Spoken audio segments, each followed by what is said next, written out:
이 시간에 하나님 나라와 겨자씨 비유라는 제목으로 하나님의 말씀을 나누려고 하는데요. 마가복음 4장에는 하나님 나라에 대한 비유가 총 4개 기록되어져 있는데요. 첫 번째는 씨 뿌리는 자의 비유, 두 번째는 등불 비유, 세 번째는 자라나는 씨 비유, 그리고 네 번째 마지막으로 겨자씨 비유를 통해서 하나님 나라의 비밀이 무엇인지에 대해서 예수님께서 가르치시는데요.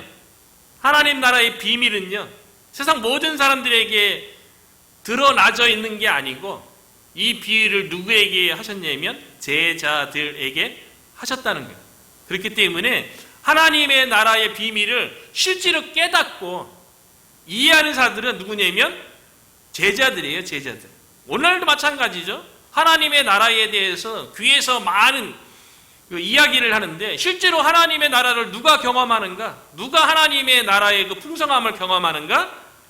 예수님의 제자든 다들 예수 그리스도를 믿고 예수님처럼 살려고 하는 제자들에게 하나님 나라의 비밀이 알려졌다는 거예요. 그래서 마지막 하나님 나라의 비밀인 겨자씨 비유를 이 시간에 좀 더 이렇게 구체적으로 나누려고 하는데요. 예수님께서 하나님의 나라의 비밀을 비유로 이렇게 제자들에게 가르쳐 주셨는데요. 오늘 마지막 비유니까 하나님의 나라에 대해서 전체적으로 정리하면서 오늘 비유의 말씀을 나누려고 합니다. 이 하나님 나라의 비밀에 대해서 제자들에게 가르치셨고 또 제자들에게 해석해 주셨잖아요. 그래서 34절에도 보면 비유가 아니면 말씀하지 아니하시고 다만 혼자 계실 때 그 제자들에게 모든 것을 해석하시니라. 그 하나님의 나라의 비밀에 대해서 깨닫는 자, 제자들이라는 거예요. 제자들에게 하나님의 나라에 대해서 이렇게 가르쳐 주셨는데요. 그렇기 때문에 이 하나님의 나라는요, 반드시 제자가 되어야 되는 거예요. 예수님께서 니고데모와의 대화 가운데 어떻게 하나님의 나라를 볼 수 있고 어떻게 하나님의 나라에 들어갈 수 있는지에 대해서 예수님께서 말씀해 주셨죠. 우리가 잘 알고 있는 것처럼 니고데모는 율법에 대해서 박식한 사람이에요. 그 율법에 대해서 실제로 가르치는 사람이죠. 종교 지도자예요. 그런데 그 니고데모에게 하나님의 나라는 혈통으로 들어가는 것도 아니고요. 혈통으로 볼 수 있는 것도 아니고, 그리고 율법 지식, 성경 지식 가지고 하나님의 나라를 보거나 들어가는 것도 아니고, 예수님께서 뭐라고 말씀하셨습니까? 거듭나야지. 물과 성령으로 나야지만이, 하나님으로부터 거듭나야지만 하나님의 나라에 들어가고 하나님의 나라를 볼 수 있다는 거예요. 제자들에게 하나님의 나라 비밀 얘기한 거랑 똑같죠. 저와 여러분이 예수 그리스도 안에서 참된 제자로서 정말 우리 가운데 하나님의 나라가 임하고 하나님의 나라의 풍성함을 우리가 경험했으면 좋겠는데요. 이 하나님의 나라가 예수님으로부터 시작됐다는 거예요. 예수님이 공생애를 시작하면서 첫 선포하신 메시지가 무엇입니까? 회개하라, 천국이 가까이 왔느니라. 회개하면 하나님의 나라를 경험하게 된다는 거죠. 하나님의 나라가 가까이 왔다는 거예요. 그 하나님의 나라를 위해서 예수님께서 12 제자를 부르신 다음에 그 이후에 마가복음 4장에 하나님의 나라의 비유의 그 비밀을 말씀하시는 거거든요. 12 제자들을 부르셨을 때 예수님께서 그 제자들에게 뭐라고 얘기했습니까? 그 제자들을 부르신 이유가 예수님과 함께하고 전도도 하게 하고 귀신을 내어 쫓는 권능도 주기 위해서 제자들을 부르셨다고 말씀하셨어요. 그러니까 예수님께서 12 제자를 부르신 목적은 복음을 통하여서 이 세상 가운데 하나님의 나라가 시작된 그 하나님의 나라가 확장되어지고 이 땅에 사단의 나라가 그리스도의 복음으로 완전히 깨 부서지고 그 복음의 권능으로 하나님의 나라가 이 땅에 이루어지도록 그렇게 12 제자들을 부른 거죠. 이 하나님의 나라가요, 오늘 본문의 마지막 비유에서 겨자씨 한 알과 같대요. 저는 실제로 겨자씨가 얼마나 큰지 본 적이 없어서 한번 검색을 해보니까요, 겨자씨가요 한 1에서 2mm 정도 아주 작다 그래요. 많은 씨 가운데서도 가장 작은 씨, 미비한 하나님의 나라를 좀 이루려면 그래도 눈에 보이는, 우리가 쉽게 볼 수 있는 콩과 같이 좀 그래도 좀 눈에 보이고 잡힐 만한 그런 씨로 시작해야 될 것 같은데 눈에 잘 보이지도 않는 2mm밖에 안 되는 작고 미미한 겨자씨 하나가 같은 것으로부터 하나님의 나라가 시작되었다는 거예요. 그런데 이 씨가 무엇을 상징하는 겁니까? 예수님께서 이미 씨 뿌리는 자의 비유에서 이 씨가 무엇을 의미하는지 해석해 줬어요. 마가복음 4장 10절에서요. 뿌리는 자는 말씀을 뿌리는 것이라. 말씀이 씨예요. 말씀이 씨. 근데 말씀이 누굽니까? 말씀이 예수님이에요. 그래서 요한복음 1장 1절에 태초에 말씀이 계시니라. 이 말씀이 하나님과 함께 계셨으니 이 말씀은 곧 하나님이시니라. 예수님의 말씀이고 말씀이 곧 하나님이래. 그러니까 겨자씨에서 그 씨는 말씀이고 예수님이고 복음인 거죠. 우리들도 때로는 이 복음에 대해서 너무 이렇게 하찮게 여기는 그런 경향이 있는 것 같아요. 또 복음에 대해서, 복음의 내용에 대해서 많이 듣죠. 그런데 그 복음이 우리에게 무슨 일을 하는가 그렇게 의심이 갈 때도 있어요. 하나님께서 독생자 예수 그리스도를 이 땅에 보내시고 그리고 십자가에 못 박혀서 인류의 죄를 담당하시고 3일 만에 부활하시고 그리고 이 땅에 40일 동안 하나님의 나라 가르치시다가 승천하셔서 하나님 우편에 앉아 계시다. 이게 이제 복음의 핵심 내용 아니겠어요? 근데 그 복음이 실질적으로 복음에 대해서 얘기 많이 하고 복음의 내용에 대해서 알고 있지만 실질적으로 그 복음이 실질적으로 우리의 삶 가운데 어떻게 능력으로 나타나는지에 대해서 되게 미비한 겨자씨처럼 생각할 때가 있다는 거예요. 실제로 예수님의 모습을 보더라도요, 겨자씨 하나 같아요. 예수님이, 우리는 그 인류의 수많은 사람들이 예수님을 믿고 교회 다니고 있기 때문에 예수님이 오늘날 마치 그 유명한 연예인들처럼 잘생기고 누구든지 흠모할 만한 그런 풍채를 가졌을 것 같은데요. 성경에 보면 예수님에 대해서 이사야 선지자가 그 풍채, 이게 모습이죠. 에 대해서 예언한 내용에 보면 이사야서 53장 2절에 보면 연한 순 같고 마른 땅에서 나온 줄기 같아서 고운 모양도 없고 풍채도 없은즉 우리가 보기에 흠모할 만한 아름다운 것이 없었다고 그렇게 예언해요.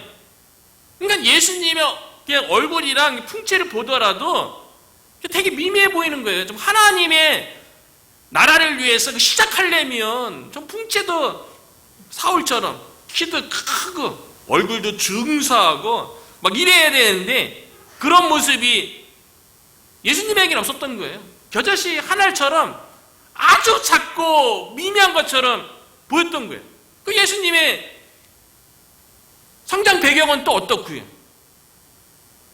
예수님이 메시아로 하나님의 나라를 시작하려면 그래도 좀 이름 있는 곳, 오늘날도 자기가 자라나는 그 도시 되게 중요하잖아요. 한국도 서울대 거의 30-40%가 다 강남 출신이라고 다 얘기하고, 미국도 자녀들을 교육시키는 데에서 학군 이런 거, 스쿨 존 이런 거에 대해서 다 얘기하는 거예요. 세상은 다 그런 거 아니겠어요? 그럼 예수님도 하나님의 아들 메시아로서 활동하려면 그래도 배경 있는 지역에서 성장해야죠. 예루살렘이라든가 아주 영향력 있는 지역 이런 데서 성장한 게 아니라 구약 성경에 등장도 하지 않았던 저 촌동네 나사렛 출신이에요. 그러니까 성경에 나사렛에서 메시아가 났다니까 사람들이 뭐라고 얘기합니까? 나사렛에서 무슨 선한 것이 나오겠냐고. 나사렛이 그런 동네예요. 그런데 그런 동네에서 예수님이 성장했는데요, 그곳에서 또 예수님은 또 무슨 일을 하셨습니까? 또 하나님의 아들로서 메시아 역할을 하려면 아주 반듯한 율법에 대해서 연구하거나 종교 지도자 그룹 중에 한 명은 돼야죠. 그런데 그것이 아버지 요셉을 따라서 목소의 일을 메시아 되기 전까지 그 나사렛 촌동네에서 오늘날 목수의 일을 힘을 쓰는, 어쩌면 3D 직종이라 그러죠. 힘을 쓰는, 그래서 사람들이 꺼려하는 그런 직종에서 예수님이 일하셨어요.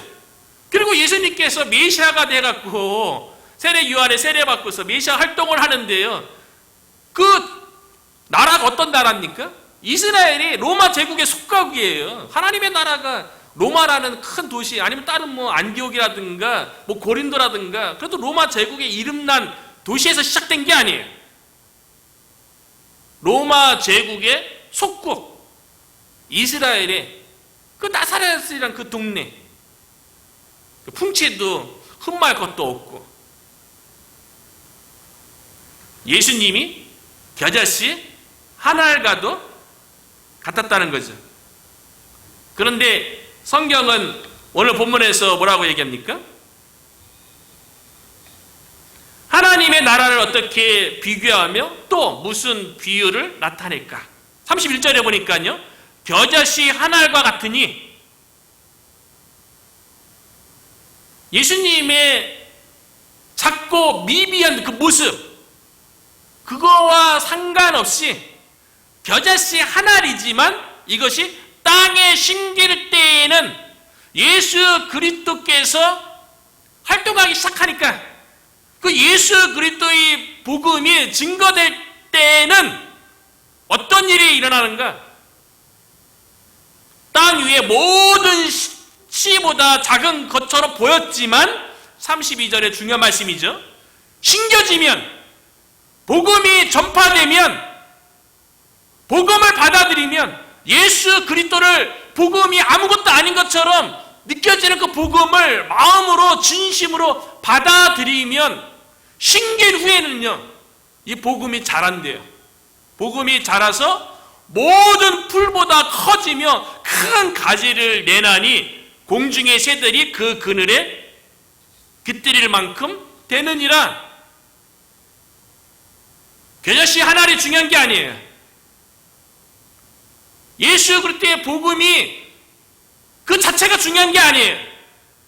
복음을 알고 지식으로 가지고 있는 것 중요한 게 아니에요. 겨자씨 한 알이 어떻게 돼야 된다고요?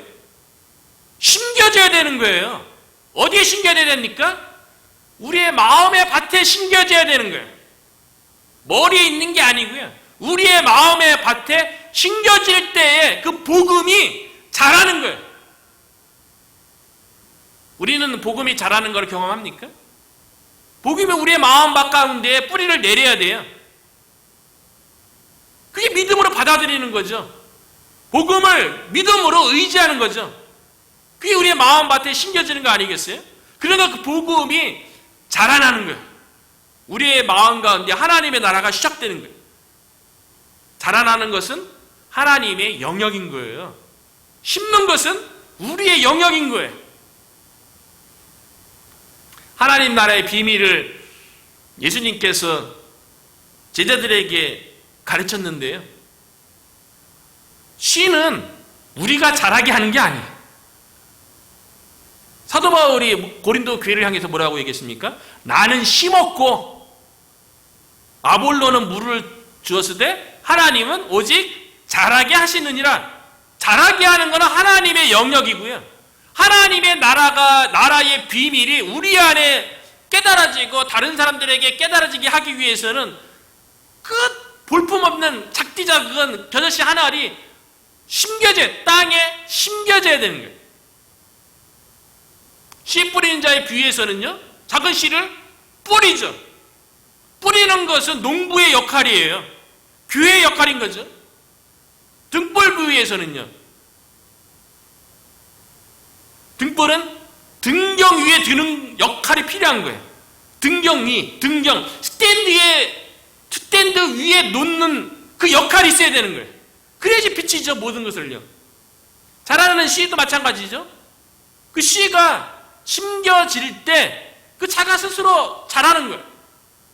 겨자씨 한 알도 심긴 후에는 심겨지기만 하면 되는 거예요. 우리의 마음 가운데 복음의 씨앗이 늘 심겨지기는 역사가 있기를 축원합니다. 복음이 우리의 마음의 밭에 심겨져야 되는 거예요. 우리의 머릿속에 지식으로만 갖고 있으면 그게 복음이 능력으로 나타나지 못하는 거죠. 제가 예배 초청으로 사용된 고린도전서 4장 20절의 말씀도 하나님의 나라는 이 말에 있는 게 아니에요. 능력에 있는 거예요. 그 능력이 나타나려면 심겨야 되는 거예요. 우리의 마음 가운데 심겨져 있어야 복음이 능력으로 나타나고 하나님의 나라를 경험하는 거죠. 로마서 14장 17절에도 보면요, 하나님의 나라는 먹는 것과 마시는 것이 아니요 오직 성령 안에서.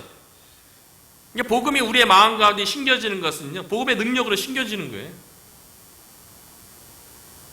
복음의 능력으로 우리가 세상 가운데 복음을 전하면 성령의 능력으로 심겨지는 거예요. 그러면 하나님의 나라를 어떻게 경험하는가? 오직 성령 안에서 의와 평강과 희락이란. 우리 안에 하나님의 나라가 있으면 어떻게 알게 됩니까?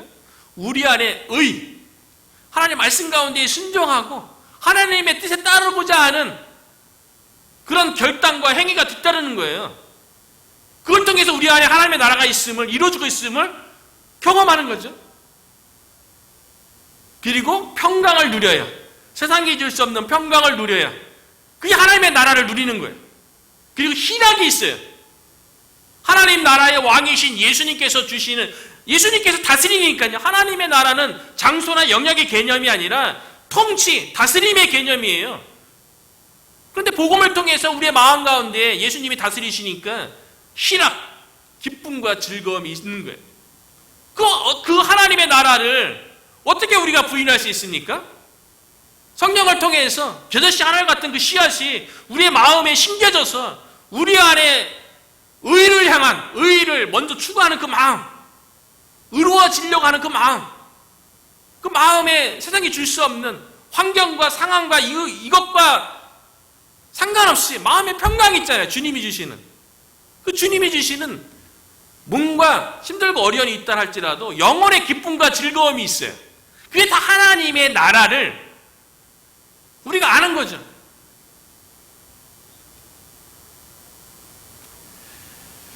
우리 가운데 정말 겨자씨 그 한 알, 아무것도 아니라고 여겨지는 예수 그리스도의 그 복음이 예수 믿을 때만 심겨지는 게 중요한 게 아니고요. 예수님 믿은 이후에도 우리의 삶 가운데 고난도 있고요, 어려움도 있고요, 문제도 있고 그래요. 예수님 믿고 난 다음에 그 위에 우리의 인생은 예수님이 다 알아서 해결해주고 막 형통의 길을 열어주시고 모든 길이 다 복되고 모든 길이 다 뻥뻥 뚫리는 그런 일만 일어나는 게 아니에요. 우리가 세상 가운데 살아가는데 우리가 예기치 못했던 문제도 만나게 되는 거예요. 어려움도 만나게 되는 거고요. 그때 우리에게 겨자씨 하나과 같은 그 복음의 능력이 필요한 거 아니겠어요? 복음은요, 우리가 죽어서 천국에 가는 그날까지 우리에게 복음이 필요한 줄로 믿습니다.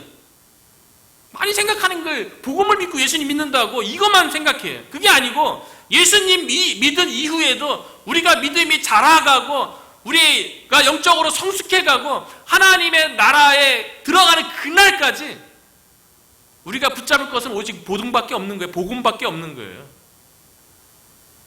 그래서 사도 바울이 로마 교회를 향해서 로마서 1장 16절에 뭐라고 얘기합니까? 이 복음은 내가 복음을 부끄러워하지 않으니 이 복음은 모든 믿는 자에게 구원을 주시는 하나님의 능력이 됨이라. 하나님의 능력인 거예요. 예수님 믿을 때 사망에서 생명으로 옮겨지는 하나님의 능력이 될 뿐만 아니라 예수님 믿은 이후에도 신앙생활 가운데도 우리 가운데 있는 모든 문제에 대해서 구원해주는 그 능력이 바로 복음이라는 거죠. 그래서 예수님께서요, 이 복음에 대한 이 믿음을 강조하셨어요. 우리가 찬양할 때 믿음에 대해서 이 눈에 보기에는 어떠든지 아무것도 보이는 것이 없지만 믿음만을 가지고서 늘 걸으며 믿음으로 우리가 신앙생활을 하는 거죠. 보이는 것도 없고 들리는 것도 없고 하나님의 약속하신 말씀 위에서 믿음으로 우리가 가는 건데요. 예수님께서 이 믿음의 중요성에 대해서 이야기하시면서 너희에게 겨자씨만한 믿음만 있어도, 여기 겨자씨 얘기예요. 겨자씨. 예수님에 대한 복음에 대한 겨자씨만 조그만한 믿음만 있어도 뽕나무를 명해서 이곳에서 저곳으로 옮길 수 있고요. 그리고 마태복음 17장에서는 이 겨자씨만한 믿음에 대해서요, 누가복음에서는 뽕나무로 옮길 수 있는 믿음이라고 얘기하고요. 겨자씨만한 믿음이 마태복음 17장 20절에는 만일 너에게 믿음이 겨자씨 하나만큼만 있어도 이 산을 명하여 여기서 저기로 옮겨지라 하면 옮겨질 것이요 또한 너희가 못할 것이 없느니라. 겨자씨가 얼마나다고요? 1에서 2mm. 저 여러분에게 겨자씨 하나만한 그런 믿음이 있습니까? 그러한 믿음만 있어도 겨자씨 하나이신 예수님에 대한 믿음이죠. 겨자씨만한 믿음만 있어도 뽕나무가 이렇게 하라고 이렇게 하면 옮겨진다고, 바다에 심겨라 그러면 바다에 심겨준다고 누가복음 얘기하고요. 마태복음에서는 산을 명하면 산이 옮겨질 정도의 믿음이라는 거예요. 너희가 못할 것이 없으리라. 저와 여러분에게 겨자씨이신 예수 그리스도에 대한 겨자씨만한 믿음이 있기를 주님의 이름으로 축원합니다. 너희가 못할 것이 없느니라. 그 믿음으로 겨자씨만한 그 작고 미미한 예수 그리스도로부터 하나님의 나라가 시작되는데 심겨지면 잘하잖아요. 잘하게 하시는 건 하나님의 영역이라고 얘기했죠. 마태복음 1장 8절에 보면 이 하나님의 확장되는 것에 대해서 말씀하고 있잖아요. 오직 성령이 너희에게 임하시면 너희가 권능을 받고 예루살렘과 온 유대와 사마리아와 땅끝까지 이르러 내 증인이 되리라. 예수 그리스도로부터 시작된 하나님의 나라가, 연약해 보이고 미약했던 그 하나님의 나라가 땅끝까지 어떻게 확장되어지는지 기록된 것이 바로 사도행전이에요. 사도행전이 결국에는 28장에 가서 땅끝이라고 일컬어질 수 있는 로마에서 예수 그리스도의 복음이 증거되는 거 아니겠어요? 그리고 겨자씨만한 하나, 그 나사렛 예수로부터 시작된 하나님의 나라가 사도행전을 지나서 2000년의 지금 오늘날 전 세계에 있는 교회를 통해서, 저와 여러분을 통해서 그 겨자씨만한 하나 아래 얼마나 큰 가지를 내는 큰 나무가 되어서 공중에 나는 새들이 세상에 있는 지치고 피곤한 수많은 영혼들이 하나님의 나라에 복음의 그늘에 와서 얼마나 많은 쉼을 얻고 있습니까? 우리는 먼저 쉼을 얻고 있는 거고요. 또 우리를 통하여서 그 하나님의 나라가 계속 확장되기를 주님께서 원하시는 것 아니겠어요? 예수님께서 제자들에게 하나님의 나라의 비밀을 비유를 통해서, 4가지 비유를 통해서 오늘 겨자씨 비유를 통해서 마무리되어지는데, 이 하나님의 나라의 비밀에 대해서 모든 것은 하나님의 나라는 하나님께서 시작하시고 하나님께서 성장시키시고 하나님께서 마무리하시는 거예요. 우리의 역할 다시 한번 돌아볼 거는요, 사도 바울이 이야기하고 마가복음 4장에도 모든 비유 가운데 인간의 책임성이 있죠. 그는 씨를 뿌리는 거예요. 씨를 심는 거예요. 등불을 등경 위에 두는 역할은 우리의 역할이라는 거예요.